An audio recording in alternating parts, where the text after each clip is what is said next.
Jesus Christ, you entered into a world of faith. Let's talk about it.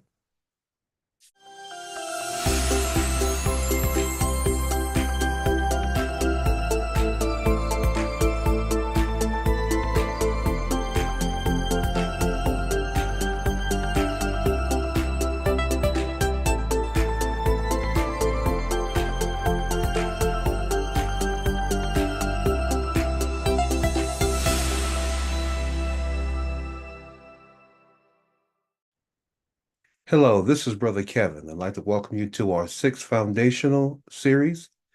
We call it 6FT for short, and we're going to continue with faith towards God.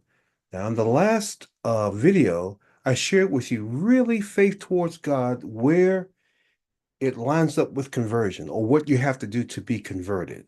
And that's how I share that. But I want to make it clear that faith really covers the whole spectrum of our Christian life and experience. So we're going to take this video and just show you some of the things that your faith will cover. It'll be a whole lot more, but at least you can go ahead and whet your thirst on this. Now, talking about faith, look at the areas that faith will cover, starting first with your salvation or conversion, divine healing, provision, deliverance, forgiveness, protection, and ministry. And this is just really the beginning of your walk, certainly not all the areas. And I just want to share with you, as you walk, there will be no place where your faith doesn't go in your journey. Romans 10:10. For with the heart one believes unto righteousness, and with the mouth confession is made unto salvation.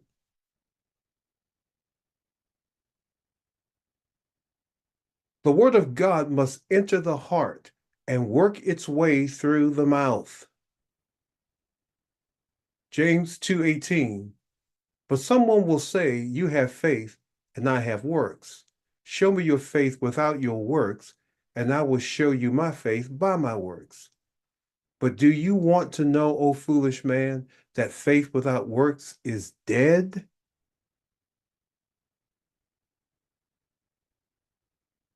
Now, the next step for real faith is fruit bearing.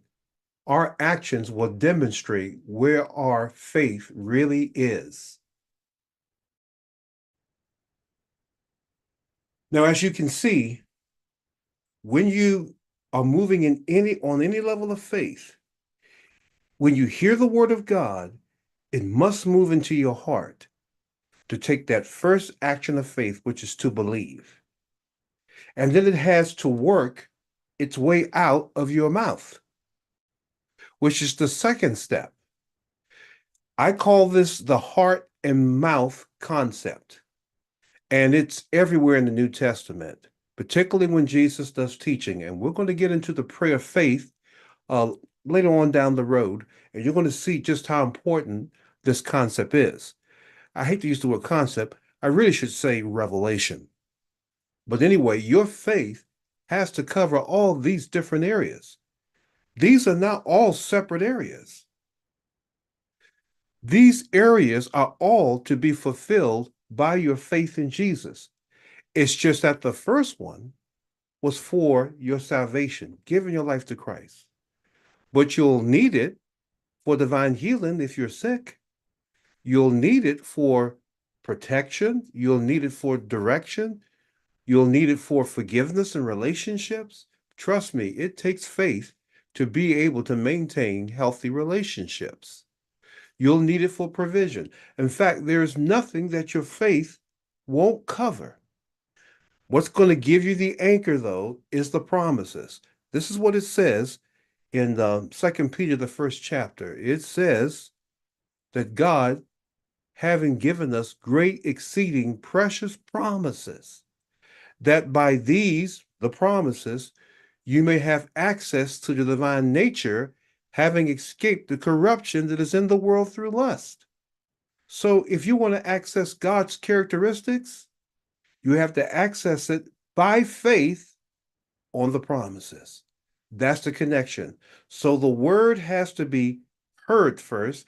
It has to enter into the heart.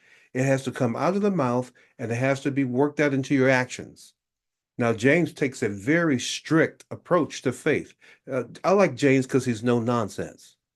James basically says this: if you have faith, it'll be demonstrated in your deeds. If you don't have faith, it's not going to be demonstrated. It's just going to be empty words. Now, I'm not saying that faith is works. I'm saying to you that true faith, by the grace of God, produces fruit or produces works as a byproduct. And you need to understand that that byproduct is what we live by. The just or the righteous ones shall live by their faith. And we're not just talking about receiving things, getting things, and we're talking about the way you live 24 hours a day. It's based on Jesus Christ and nothing else. So as we go through this series, I'm going to take a few of these at a time. Now, we took conversion and salvation on the first video, but I'm going to take some of these, and then we're going to go into the ministry section. And when I get into the ministry section, that's when I'm going to introduce you to the prayer of faith. So please stay tuned. We have a whole lot of area to cover. God bless you, and I'll see you in the next video. Bye-bye.